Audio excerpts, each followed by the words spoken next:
Merci à tous de m'accueillir.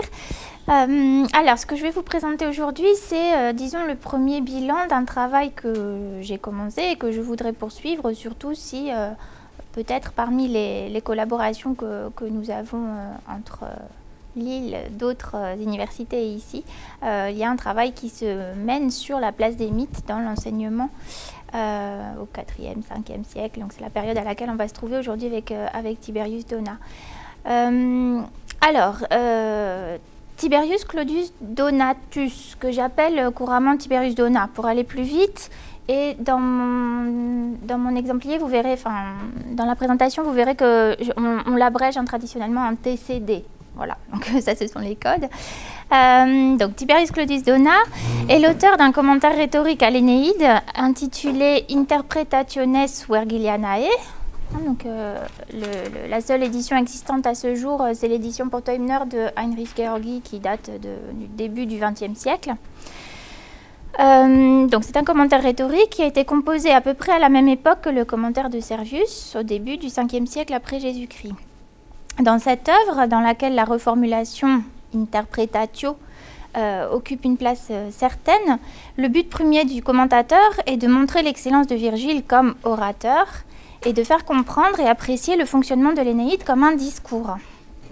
Discours d'éloge en premier lieu, éloge des nés, éloge des Troyens et de leur descendance, mais aussi discours de défense parce que pour rendre cet éloge possible, il s'agit d'abord de repousser les reproches et les critiques dont le héros a été l'objet. Et le même processus vaut en ce qui concerne le poète, que Tiberius Donat défend toutes les fois que c'est nécessaire pour pouvoir mieux le louer. Sur l'attitude de ce commentateur à l'égard de la mythologie, les critiques jusqu'ici ont eu un jugement plutôt négatif. Daniel Valla a par exemple souligné, à propos d'exemples très probants, la désinvolture dont Tiberius Donat fait preuve comparé à Servius vis-à-vis de la matière scolaire en général et de la mythologie en particulier. En fait, dans un tel commentaire, rhétorique et non grammatical, l'explication des fables, fabulae, ne semble pas devoir figurer plus que le rappel de faits historiques ou, disons plus généralement, de points de civilisation et de données d'érudition. L'auteur s'en explique à un moment, mais c'est tout à la fin, en annonçant qu'il a réservé de tels développements pour un travail futur. Alors, je vais citer un passage qui se trouve à la fin de la lettre adressée à son fils, qui figure elle-même à la toute fin du commentaire. Je cite la traduction, qui est une traduction de travail pour l'essentiel, donc il y a beaucoup d'imperfections, je le précise. Mais tous ces sujets, alors par sujet, il entend des choses qu'il a énumérées auparavant. Il s'agit notamment de l'origine de tous les personnages qui se trouvent dans l'Énéide, et également, pour ce qu'il y a dans cette énumération, de savoir géographique, de savoir botanique notamment. Donc, mais tous ces sujets, mon fils, je voudrais que tu les reçoives en considérant que je vais les rassembler à partir des commentaires des anciens. En effet, les éléments antiques et fabuleux, fabulosa, ceux que l'on ne connaît pas tant ils sont lointains, ne pourront pas être expliqués si ce n'est grâce à ce que nous en apprend la mémoire des hommes de jadis. Ce projet est sans doute le même que celui qui est annoncé au milieu du commentaire du chant 7 de l'Énéide, alors que commence le catalogue des alliés latins. Ce catalogue, avec tous les objets d'érudition qu'il comprend, pousse le commentateur à faire lui-même un catalogue de tout ce qu'il traitera dans ce qu'il appelle alors un 13e livre. Il s'agit au fond de ce qu'annonce Virgile dans l'invocation aux muses qui ouvre cette même séquence, le catalogue des alliés latins.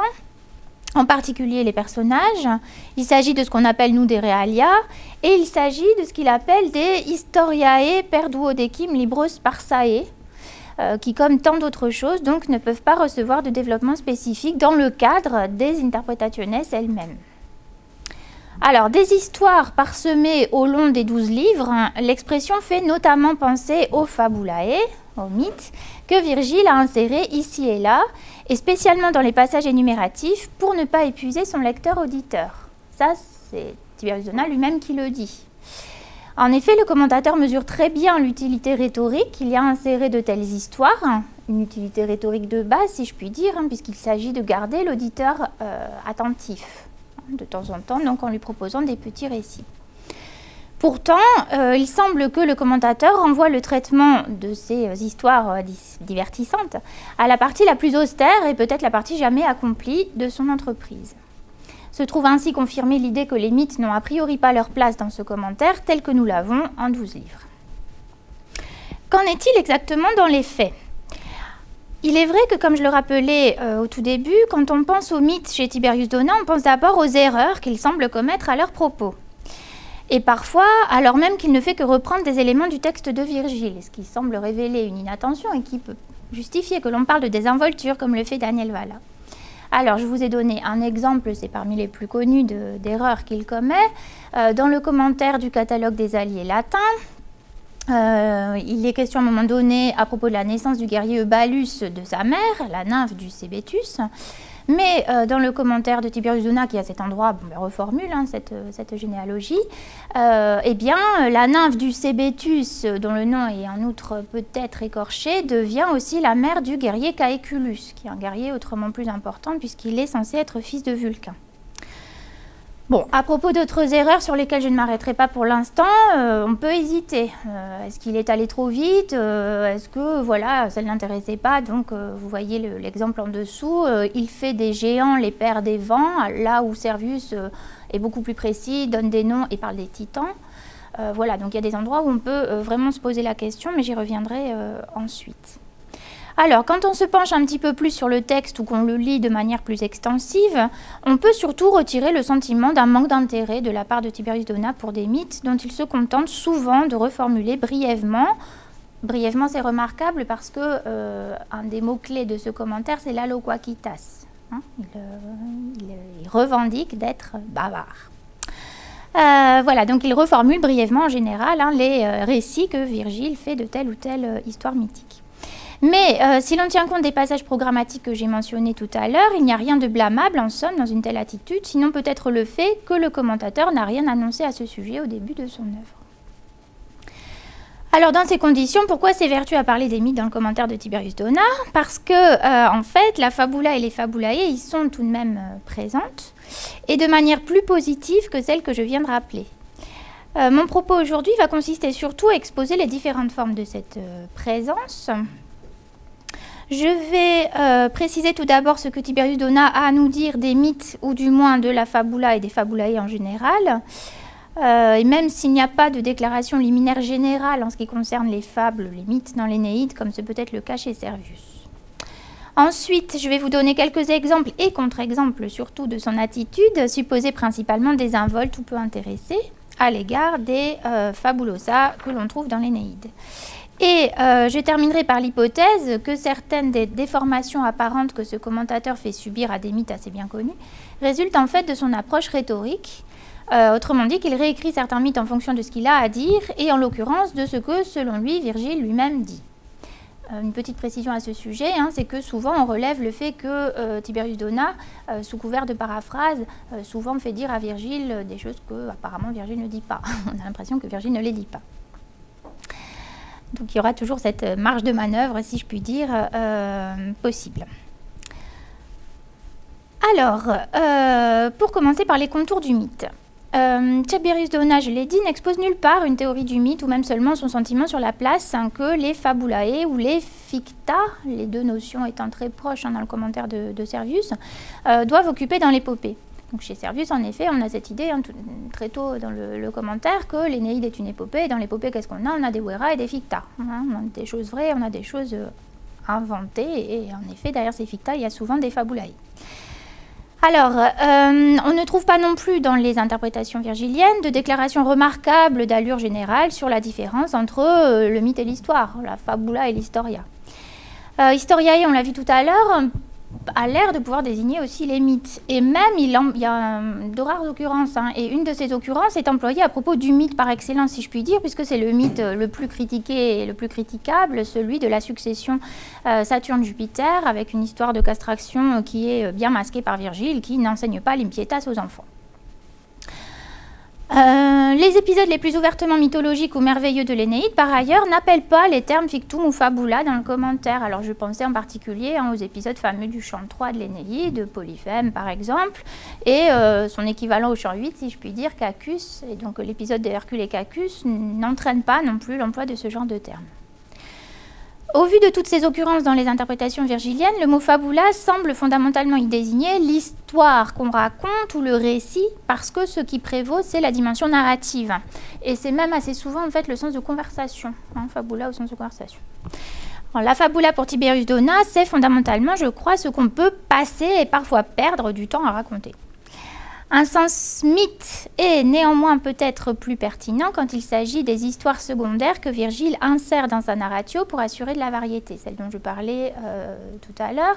Alors je vous ai mis un exemple qui résume en fait plein de choses, hein, sur lequel il serait bon de revenir, mais voilà, je l'ai cité un peu largement, c'est celui de Cycnus et Phaéton. Alors, en tout cas, voilà un exemple de fabula secondaire que Virgile a inséré à un moment donné, hein, pour introduire une varietas indispensable. Et à cette occasion est employée l'expression veterum fabulae, les récits des anciens, dont je pense qu'en fait c'est la plus proche de ce que nous entendons par mythe.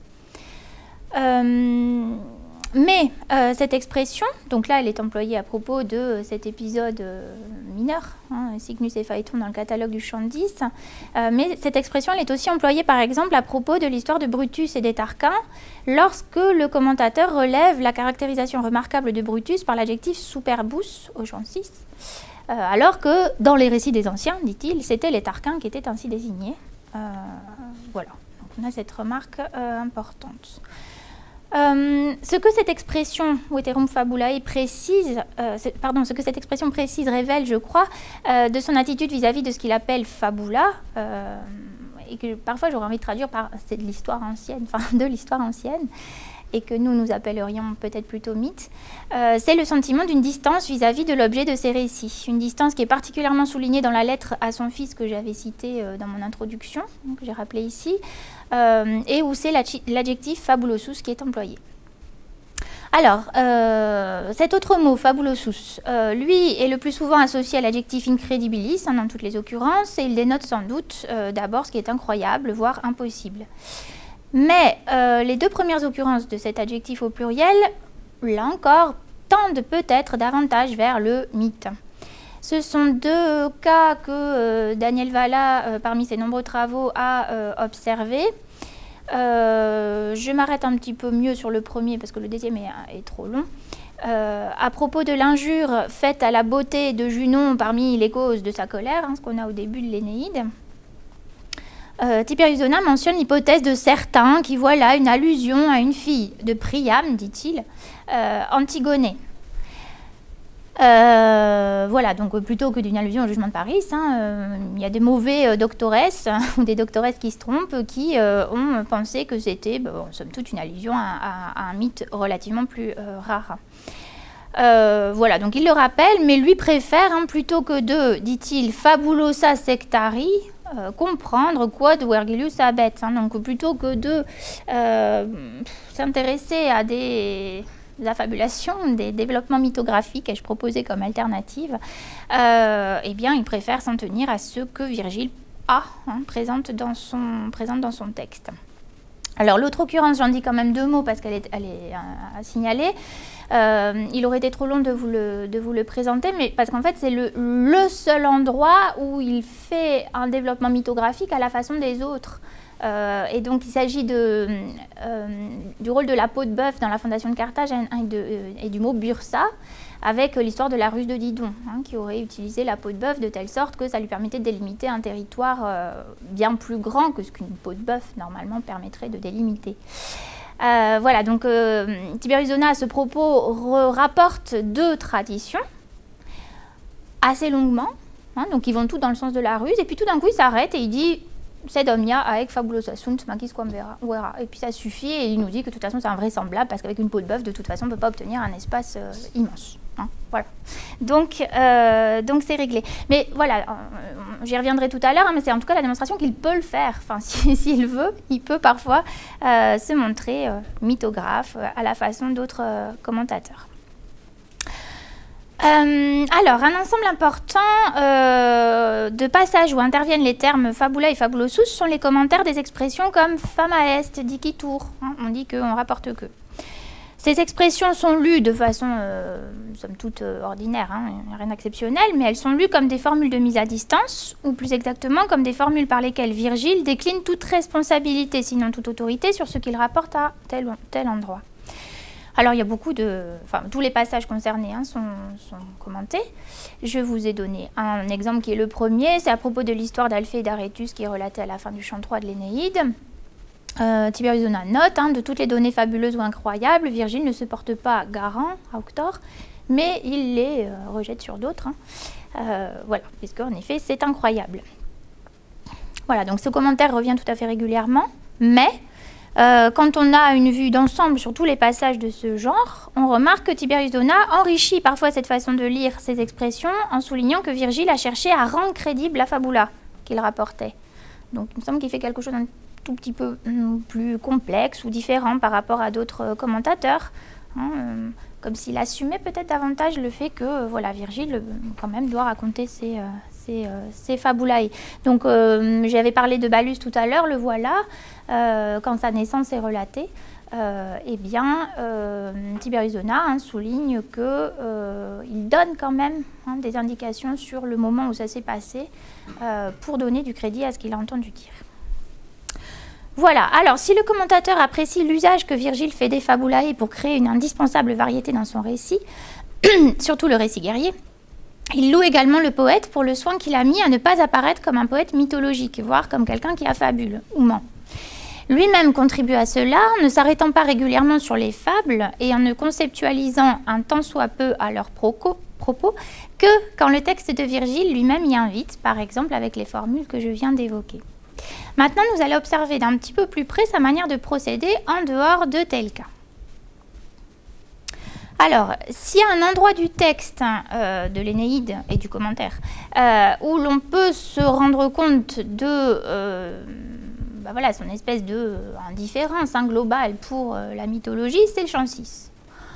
Parce qu'au fond, si vous lisez le commentaire de Tiberius Dona avec un œil mythographique à propos du chant 6, vous risquez de vous ennuyer.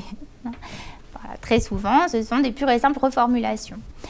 Alors, quelques exemples, pour voir quand même de quoi on part.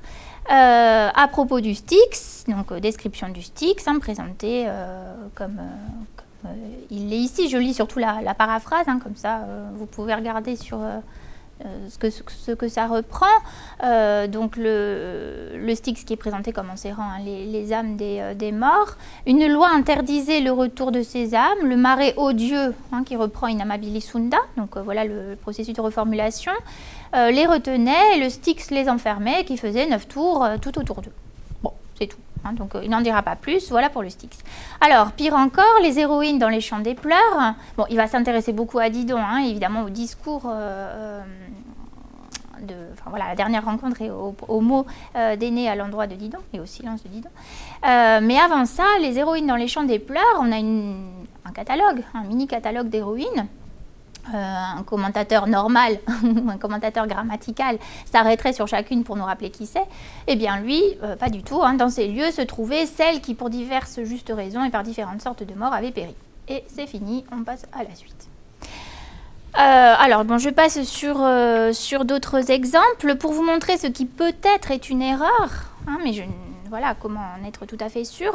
À propos de Tisiphone, à l'entrée du Tartare, on a Tisiphone armé de son fouet qui terrorise surtout ceux qui sont au fond du Tartare. Donc il va proposer une reformulation plutôt restreinte mais qui comporte une fonction de commentaire et on dirait qu'il fait celui-ci un petit peu trop vite hein, puisqu'il nous dit là se trouve la furie qui lacère de son fouet tout autour d'elle les accusés coupables et les criminels, tendant ses serpents pour que la crainte des tortures fasse encore s'enflammer en eux la terreur et appelant en outre Innumerabilem modum sororum. C'est ça au nombre incalculable. C'est ce que je comprends. Je ne comprends pas bien le ferry de la fin de la citation, hein, même puisqu'elle ne pouvait y suffire ou puisqu'elle ne pouvait être supportée toute seule. Bon, l'important pour mon propos, c'est que voilà les furies qui, par ailleurs, dans le commentaire même, sont comptées 3. Il n'en met pas plus.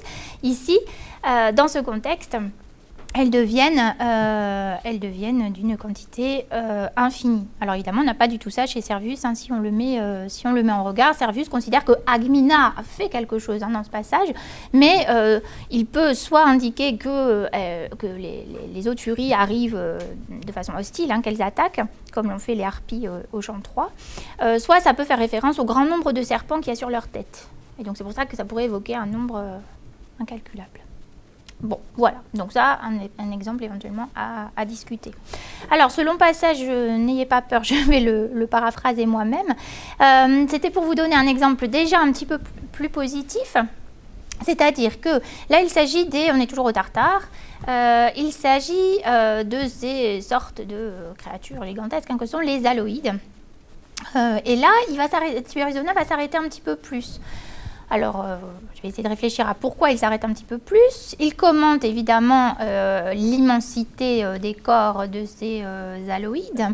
Et il le fait de telle sorte que il nous permet de nous imaginer un petit peu à quoi ressemble ce que Virgile indique, hein, notamment l'histoire des mains. Alors, ils avaient des mains qui leur ont permis d'attaquer le ciel. Chez Tiberius Donat, ça devient qu'ils touchaient de leurs mains le ciel. Et c'est ça qui les a amenés après à attaquer le ciel.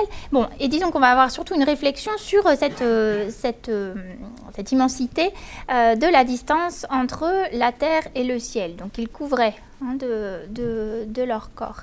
Mais en réalité, ce que ça lui permet surtout de faire, c'est de justifier que juste avant, Virgile a fait une petite description du Tartare. Alors, quand il y a une description, parfois il est un petit peu ému, hein, parce qu'il faut qu'il justifie la description, parce que pour lui, la description, elle est plutôt superflue, je pense, a priori. Voilà, donc là, la mention de l'immensité des corps des aloïdes lui permet de justifier le fait que Virgile a auparavant consacré 3 vers, me semble-t-il, à la description du Tartare, et notamment à la profondeur. Parce qu'en effet, si le Tartare est d'une profondeur 2 fois plus grande que la distance entre la Terre et le ciel, c'est parce que comme ça, les aloïdes ne pouvaient pas remonter.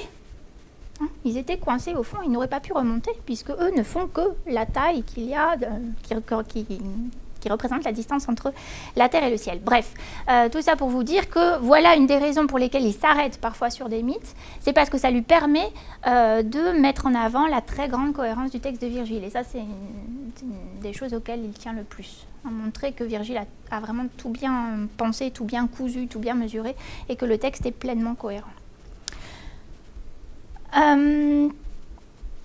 Alors, d'autres choses dont il est capable. Je vais passer un petit peu vite, là, plutôt moi aussi sous la forme d'un catalogue. je ne m'arrête pas sur chaque passage.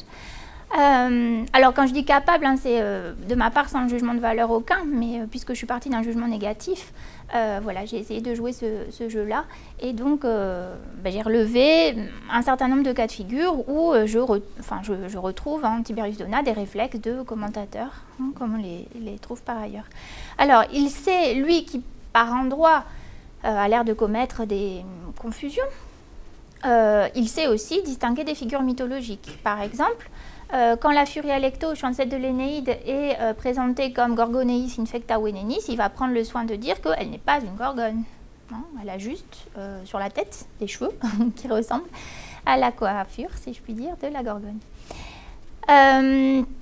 Il est aussi capable d'expliciter l'allusion à un épisode mythologique. Alors peut-être pas là où on l'attendrait, mais il le fait. Donc par exemple, au chant 8, Vénus dit à Vulcain il faut qu'il l'aide parce que y a les Italiens là, qui sont en train de s'armer in me excidiumque meorum, hein, contre moi et pour la perte des miens. Et à cet endroit, il va réveiller le souvenir de l'épisode de la blessure que Vénus a reçue autrefois, hein, de la part de Diomède. Alors tout le monde ne voit pas ça, mais en tout cas c'est un réflexe attendu, hein, disons. Quelque chose d'un petit peu plus original peut-être, il est capable de tisser des liens entre des passages et des descriptions mythologiques. Alors je vais peut-être surtout commenter le deuxième cas que j'ai mis un peu à titre de note. Quand il commente le passage avec les animaux de Circé, les hommes métamorphosés autour de Circé, lui, il va faire un rapprochement étonnant avec les compagnons de Diomède qui ont été aussi transformés en animaux, qui sont devenus oiseaux. Et dans les deux cas, il dit que c'est parce que voilà, ils sont châtiés pour une faute. On n'en saura pas plus, et surtout au chant 11, il n'y revient pas. Mais toujours est-il qu'il y a ce rapprochement-là entre deux fabulae, enfin deux passages fabulosa, qui me paraît remarquable. Il peut aussi faire des remarques à caractère étymologique, alors c'est rare, mais voilà, on en a un dans le commentaire du chant 8 à propos des cyclopes. Donc chaque nom de cyclope se voit interprété de façon quasi étymologique en somme. Par exemple, Brontes, évidemment, rappelle le bruit du tonnerre, etc. Enfin, je me rapproche un petit peu plus de la rhétorique. Il est aussi capable de déceler l'ambivalence d'une donnée mythologique. Par exemple, il s'arrête sur la mention de l'hydre sur le bouclier du guerrier Aventinus dans le catalogue des alliés latins, à nouveau, chant 7. Et il va dire que cette mention a une signification glorieuse parce qu'elle rappelle l'identité du père de ce guerrier, qui n'est autre qu'Hercule. Mais en même temps, il précise que ça trahit le fait que ce guerrier est né du viol commis par Hercule sur sa mère. Et alors, il en tire la déduction que là, Virgile présente une forme particulière d'éloge pour laquelle il va chercher Salluste comme autorité. Et il s'agit donc d'un éloge qui accueille du blâme, un éloge qui se retrouve teinté de blâme. Voilà, alors ma liste n'est pas encore exhaustive, même si je pense que j'ai relevé pas mal de... la plupart des passages, la plupart des cas de figure, si vous voulez. Mais... voilà un petit peu comment ça fonctionne. Alors, on pourrait dire ainsi que Tiberius Dona, régulièrement, se comporte aussi comme n'importe quel autre commentateur, si je puis dire, en tout cas comme un Servius ou comme des scoliastes d'Homère. Ce sur quoi je voudrais me concentrer pour finir, c'est ce qui constitue en définitive sa manière propre de traiter les mythes, c'est-à-dire de façon un peu, de façon peu étonnante, puisque c'est un commentaire rhétorique en rhéteur, et en défenseur d'une lecture rhétorique systématique intégrale de l'Énéide. Alors j'ai deux exemples à vous présenter. Donc le premier concerne une histoire mythologique qui est présentée par Tiberius Dona de manière particulière, je crois, et d'une manière qui ne me semble pas tenir de l'erreur. C'est difficile évidemment de faire la différence entre ce qui peut l'être et ce qui peut ne pas l'être, mais il me semble ici que ça répondait à une autre logique. Alors cette histoire concerne deux héroïnes de la guerre de Troie, Andromaque et surtout Polyxène. Les vers concernés, ce sont les vers 321-323 du chant 3 de l'Énéide, où l'on lit l'exclamation douloureuse d'Andromaque, à qui Énée vient de demander comment elle a pu se retrouver à un moment donné épouse de Pyrrhus. Et Andromaque commence par une sorte de béatitude concernant Polyxène, puisque d'après elle, Polyxène a eu cette chance de pouvoir mourir sous les remparts de Troie, ad hostilem, on va y revenir après, ad tumulum, donc sur le tombeau d'un ennemi. Alors, je lis le début de ce commentaire. Tiberius Dona écrit « Sur le point de défendre une situation qui était en quelque manière honteuse, donc la sienne devenue à un moment donné épouse de Pyrrhus, Andromaque commence par une comparaison des personnes et des faits, appelant un bonheur ce que l'autre a subi. Je dis l'autre parce qu'en effet, il ne va jamais identifier Polyxène. Ça ne m'intéresse pas. Alors que, bien entendu, abattre sur le tombeau d'un ennemi la fille d'un roi constitue un crime odieux. Mais parce que des choses pires ont été commises contre d'autres, on pouvait bien qualifier d'heureuse celle dont la mort avait exclu toute forme d'atteinte à la pudeur. Alors, ensuite, ce que vous n'avez pas. Il va reprendre, comme il a l'habitude de faire, il va reprendre presque un à un les composants de l'énoncé. Et dans ce passage, il souligne l'opposition tracée par Andromaque entre le sort de cette seule jeune fille et celui des autres femmes, au nombre desquelles elle s'intègre elle-même. Quand vient l'explication de Priyameya Virgo, comme je le disais, il ne va pas du tout s'attarder sur l'identification de la Virgo en question, mais il insiste plutôt sur ce à quoi elle a échappé, ou plutôt sur ce qu'elle a préservé, c'est-à-dire l'honneur de la famille, enfin l'honneur paternel, hein, puisque elle n'a pas été violée par son ennemi. La mention des murailles de Troie sert la réévaluation du sort de la Virgo, pour autant qu'elle n'a pas vu sa patrie tomber entièrement. Hein, elle y est morte sans voir la mort de sa patrie. Quand vient le moment de commenter le lieu précis de sa mise à mort, donc Hostilat Tumulum Iusa Mori, Tiberius Dona est un petit peu plus prolixe, hein, puisque ce que je vous ai résumé là, il le fait rapidement. Donc je reprends ici la lecture de la traduction. Je prends le commentaire, elle qui ne fut pas conduite à un lit ennemi et à ses injures, mais à un tombeau. Il faut donc comprendre ici que même si elle a été tuée, le fruit de sa mort même n'est pas parvenu aux morts. Parce que ceux qui ont perdu la vie ne ressentent plus rien, par conséquent, c'est cela aussi qu'il faut mettre au compte de son bonheur.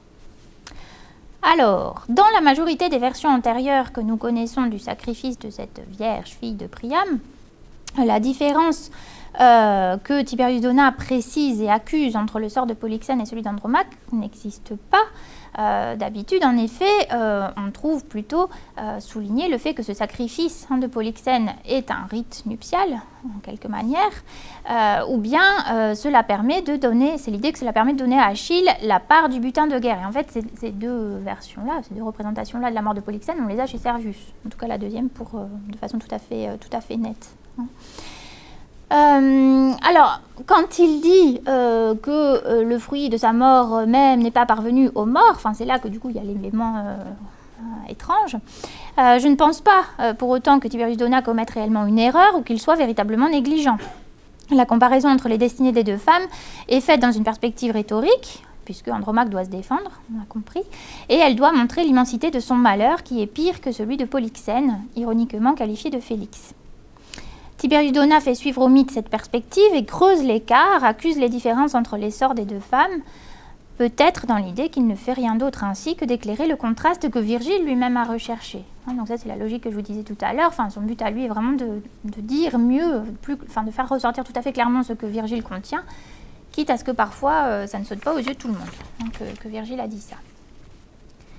Alors, le deuxième exemple que j'ai choisi, c'était aussi pour vous montrer que parfois il peut s'enthousiasmer particulièrement pour un mythe. Et donc, il y a des mythes qui sont traités de façon récurrente. Alors, en l'occurrence, il va s'agir de la plus belle femme du monde, que Virgile appelle Hélène l'Argienne, au chant 1. Donc, Hélène de Troie, vous aurez compris. Donc, c'est un mythe pour lequel j'ai l'impression que Dona avait une sorte de fascination, puisqu'il y revient très souvent, il y insiste, et il relève même des références à ce mythe de façon parfois inattendue. La beauté incomparable d'Hélène est centrale dans le commentaire particulièrement long que Tiberius Dona présente à propos de la mention du manteau qu'Énée offre à Didon. Donc au moment de la réception à Carthage, Énée fait un certain nombre de cadeaux. Parmi ces cadeaux, il y a un manteau qui vient d'Hélène, qui fait partie des objets arrachés à Troie. Alors,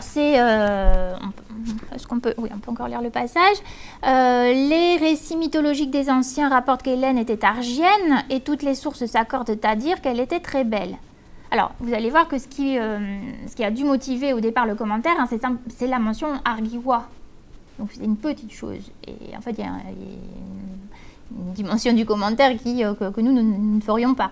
Mais voilà, mais il dit d'autres choses à partir de là. Alors, donc, elle était très belle, à tel point que sa beauté, qui avait réduit le nombre si important de peintres très talentueux à un seul, ne put être représentée en peinture, même d'après les femmes nues qui furent proposées en modèle. C'est pourquoi toutes les belles femmes étaient appelées Hélène, même si elles ne pouvaient égaler en beauté Hélène l'Argienne, pour que la similitude des noms leur permette d'être qualifiées de ce qu'elles n'étaient pas. Virgile dit Ornatus Argivae Helenae, l'ornement de Hélène l'Argienne, pour montrer au moyen de l'indication géographique qu'il parle bien de l'Hélène qu'il était impossible de représenter en peinture, ajoutant d'autres éléments pour renforcer la certitude de ses lecteurs. Et donc on va regarder la suite après. Alors, à part l'histoire de Hélène l'Argienne, hein, donc avec l'idée que Virgile a dit ça parce qu'on aurait pu croire que c'était une autre Hélène, la belle Hélène devient, avec Tiberius Dona, l'Hélène dont il était impossible de représenter en peinture. Alors on trouve ici le souvenir d'une histoire plutôt bien connue, contée notamment par Cicéron, dans le De Nuentione de 1.3, à propos du peintre Zeuxis. Et cette histoire trouve un écho un petit peu étouffé dans la formulation de Tiberius Dona, qui paraît s'accrocher aux détails, somme toute, bienvenus, qui n'avaient pas spécialement besoin d'être justifiés, hein, comme l'adjectif argivois, la subordonnée qui rappelle le départ pour Troie avec Paris. Voilà, il lui fait ça pour renchérir sur la beauté inégalable de cette Hélène. À propos des vers suivants, Tiberius Dona commence... Alors, donc, je ne sais plus si vous les avez. Oui, c'est ça. Tiberius Dona commence en effet par dire que Virgile veut par eux préciser que si Hélène a emporté le vêtement magnifique et précieux, hein, la palla pour aller à Troie, c'est parce qu'elle avait en tête de ne pas revenir. Alors, je ne vais pas tout lire ici, mais ce qui est important de noter, je sors un petit peu là de la réflexion sur la dimension rhétorique, mais c'est plus un élément de contexte. Ça, c'est vraiment quelque chose sur lequel il insiste à plusieurs reprises. Hein. Pour lui, Hélène était consentante, en somme. C'est-à-dire, une fois qu'elle a été enlevée, elle y est allée. Enfin, il n'a plus hésité. Et donc, à plusieurs reprises, il va y avoir la lecture d'éléments du texte, dont cette histoire de manteau qu'elle a emporté pour aller à Troie, parce qu'il veut montrer qu'elle n'a pas été enlevée au bout du compte. Hein, elle a suivi Paris et elle était, si elle a pris le manteau, c'était pour être encore plus belle quand elle était avec Paris. Là, je fais un résumé un petit peu rapide. Voilà, donc il fait ça par exemple au chant 6, hein, où il va revenir sur des éléments de ce passage-là. Donc par exemple, ce que vous avez ici, la cum peteret pergama, au chant 6, donc c'est l'épisode avec Déiphobe, hein, quand Énée découvre que en fait, Déiphobe a subi une mort atroce, et pas celle qu'il croyait, donc avec un rôle terrible joué par Hélène, justement. Il va revenir sur ce pétéret pour dire que c'est un pétéret qui veut dire la séduction, en somme. Cette femme, elle n'attendait pas que les hommes viennent à elle, elle allait à eux. Hein, donc voilà. Donc on a vraiment cette interprétation qui est proposée à plusieurs reprises. J'y insiste un peu parce que là, du coup, le contexte que j'annonçais, c'est celui des autres commentaires, et notamment celui de Servius, où au contraire, s'il y a quelque chose qui revient de façon récurrente, c'est l'idée que Hélène a été enlevée avec violence. Alors est-ce que voilà, c'est une forme de dialogue, de réponse, de polémique, hein, autour de ces versions de l'enlèvement d'Hélène. Alors, dans le passage là, avec les cadeaux, le fin mot de l'utilisation ou du commentaire qui est fait de ce mythe, de l'histoire d'Hélène, c'est celui qui consiste à dire que les cadeaux faits par Énée sont vraiment exceptionnels. Alors, il y a à un moment donné un bout du raisonnement logique qui m'échappe un petit peu, mais l'idée c'est que puisque Hélène utilisait ce manteau pour paraître encore plus belle, ça veut dire que les cadeaux, au bout du compte, sont encore plus belles qu'elle. Donc, ce sont des cadeaux tout à fait extraordinaires. Voilà, hein, il y a ce petit passage, mais voilà, s'il y insiste à ce point, hein, disons, sur la beauté inégalable d'Hélène, c'est à la fin pour essayer de montrer à quel point Virgile a rehaussé la valeur de ses cadeaux. Alors, quand je vous disais qu'il était fasciné par ce mythe, c'est à cause de ce passage-là, en particulier, sur lequel je finirai. On est avant au chant 1 de l'Énéide, et il s'agit du discours que Junon fait à Éole quand elle veut le persuader, hein, de l'aider et de déclencher la tempête avec laquelle elle voudrait anéantir les Troyens. Alors, Junon fait des récompenses à Éole en échange de cette tempête, enfin, la récompense suprême, hein, c'est une nymphe très belle dont il pourra avoir des enfants légitimes. Tiberius Dona identifie là une sorte d'allusion à la récompense faite par Vénus après que Paris l'a choisie lors du fameux jugement. Alors, il appelle ça le munus veneris, une façon pas du tout élégiaque. Hein. Voilà. Là encore, il y a une expression que je n'ai pas encore retrouvée ailleurs. Hein. Il dit qu'elle pulsate le présent de Vénus. Alors, j'ai plutôt l'impression que ça veut dire qu'elle mobilise, hein, le cadeau de Vénus, qui était devenu proverbial, hein, qui était en fait l'idée du cadeau suprême. Alors, ce Momus Veneris servirait de référence à Junon quand elle s'adresse à Éole, de telle sorte que le cadeau qu'elle lui promet apparaisse finalement comme meilleur, plus admirable que celui de Vénus. Alors, pourquoi? À cause de ce qu'il y a dans le texte de Virgile qui est pulchra proles. Non seulement Junon promet à Éole une nymphe, mais avec cette nymphe, une descendance pulchra, honorable. Ce que Hélène n'aurait jamais pu offrir à Paris, puisque les enfants qu'ils auraient pu avoir s'ils étaient restés ensemble auraient été des enfants sans père parce que nés d'un adultère. Tout ça, il le développe à cet endroit. Voilà, donc il va chercher ce mythe de façon inattendue et au fond, le souvenir mythique, là encore, va lui servir finalement dans une interprétation du passage qui n'est pas du tout consensuelle. Chez Servius, on trouve des choses différentes. Ça, c'est la sienne. Et le présent de Vénus, finalement, vient là encore contribuer à rehausser la récompense, en l'occurrence, qui est présentée à cet endroit. Alors, ce qu'il fait ici, je vous disais, bon, il est fasciné, il va chercher encore ce souvenir d'Hélène, pourquoi pas, mais là encore, peut-être que c'était aussi un petit peu dans l'air du temps. Je n'ai pas encore tout à fait épuisé la question, mais je connais au moins un autre texte tardif qui semble avoir lu ainsi la scène entre Junon et Éole, et c'est le texte d'un Santon, le Santon Iudicium Paridis, qui va chercher cette scène pour parler du jugement de Paris. Donc voilà, peut-être que ce que fait Tiberius Donat n'est pas non plus complètement personnel, dû à ses propres intérêts. Voilà, alors je conclus. Tiberius Donat, commentateur qui se situe au niveau du rhéteur, est conscient de l'usage que l'on peut faire des mythes dans un discours. S'il n'en tire pas profit pour lui-même, en ne cherchant pas à éviter tout risque d'ennui dans son commentaire prolixe par le récit de quelques histoires du temps jadis, il en tire l'idée qu'il faut examiner ces histoires telles qu'elles se trouvent dans le texte de l'Énéide. En ce sens, il n'a pas un besoin essentiel d'aller chercher ailleurs que dans Virgile pour apprécier leur effet. Mieux vaut s'en tenir à ce qu'il y a dans Virgile, dit-il, après avoir parlé d'Antigonée à propos de l'injure faite à sa beauté au vers 27 du chant 1.